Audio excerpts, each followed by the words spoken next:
Before I ever sit down to film a review at Techno Buffalo, we've already spent hours fiddling with lighting, post-production, making sure the sets and the shots look absolutely beautiful. For the iPad Pro, we wanted to take a different approach. This past week I had a very cool opportunity to travel to Munich to test drive some of the latest BMWs.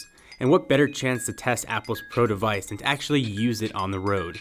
So for this trip, ordinarily I would have brought a laptop with me to respond to emails and run the business. Instead, the iPad Pro became my only computing device.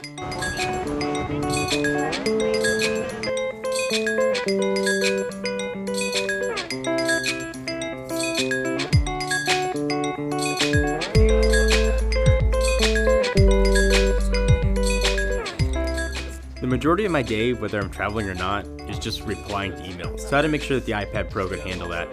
For the trip, I brought with me the optional smart keyboard, so I just sat there and replied to emails. Typing at first felt very unnatural on the keyboard. The key throw was fine, but it felt a little bit cramped, and I could not figure out why there isn't a home button on the keyboard.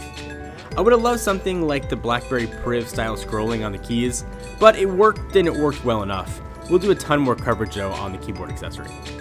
Ever since Steve Jobs' passing, it's become commonplace to wave the flag and say Steve Jobs would have never done this. And to the best of my knowledge, I have never said that. Until I saw what the keyboard case looked like while folded back, I can say unequivocally and with almost no doubt at all, Steve Jobs would have never put out a product that looks like that. From LA to Munich, it's about a 12-hour flight, so I loaded up the iPad Pro with TV shows and movies, everything that I've been wanting to watch but haven't had a chance to. Just sitting back, relaxing, and watching a movie on that beautiful 12.9-inch display is where the iPad Pro shined. It was a great way to just catch up on everything I've wanted to see. That is, until the food came. And then try to find a place to store a 12.9-inch tablet somewhere while you've got a tray in front of you. I ended up having to do a weird dance of balancing the tablet on my lap while leaning back on the table. I was able to work, but it was not a comfortable experience. Just imagine trying to catch up on Agents of S.H.I.E.L.D. while you're eating a pretzel roll. It's not easy. Or slowly enjoying an airline salad. This is kind of the general experience with the iPad Pro. The screen looks great, but it's so big it becomes unwieldy when you're out in public spaces. For the entire 12-hour flight, the iPad Pro was the only entertainment device I brought with me. I was a bit worried about battery life. I charged it up 100% before I got on that plane. By the time I got off the plane, after watching 4 TV episodes and 2.5 movies, I still had over 60% left. So if you're relying on this device to give you great battery life, it worked pretty well, and I had the brightness set up about 70%.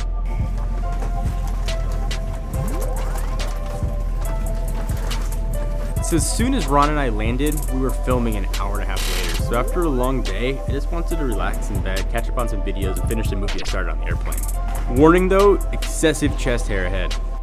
The iPad Pro is a bit too big to watch in bed. It's a little bit too heavy to hold over your head like you could an iPad mini or an iPad Air.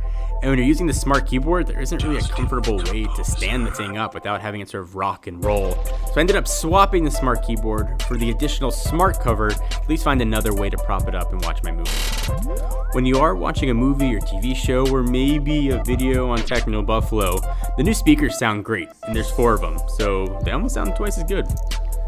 The next day was our only full day of filming, so Ron and I got up early, heading on over to BMW World, which looks like a museum to the cars, and is located right next to their headquarters.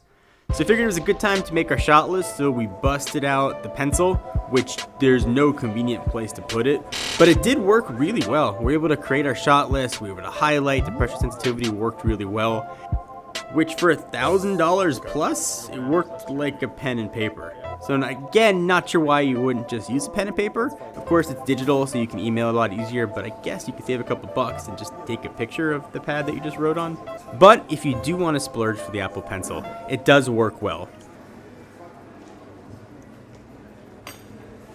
So Apple's positioning this as kind of a pro device, a device that can sort of replace a laptop, so that's what I tried to do.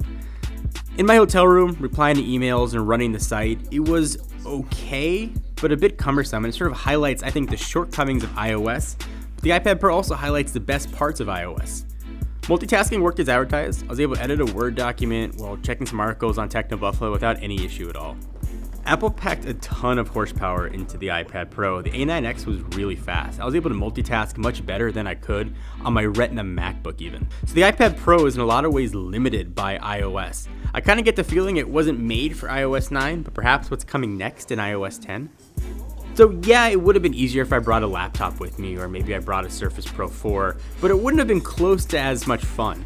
It was cool to take this device out in the field, to use it, to test it, like you guys would if you wanted to drop close to $1,000 or more for a fully spec'd Pro device. And speaking of that last word Pro, I'm still not sure what's Pro here. And the question that I always try to answer in all my reviews, would I buy this? I don't think I would. Is it eventually going to mature into a Pro device? I don't know, it could, but I think your best bet is to wait till Gen 2 and see what happens. So let us know what you guys think. Did you pick up an iPad Pro? Have you liked it? Have you not liked it? Did you return it? I want to know what your experience has been with this device. Thank you guys for watching. Until next time, I'm John Rettinger from Techno Buffalo. I'll see you in the next video.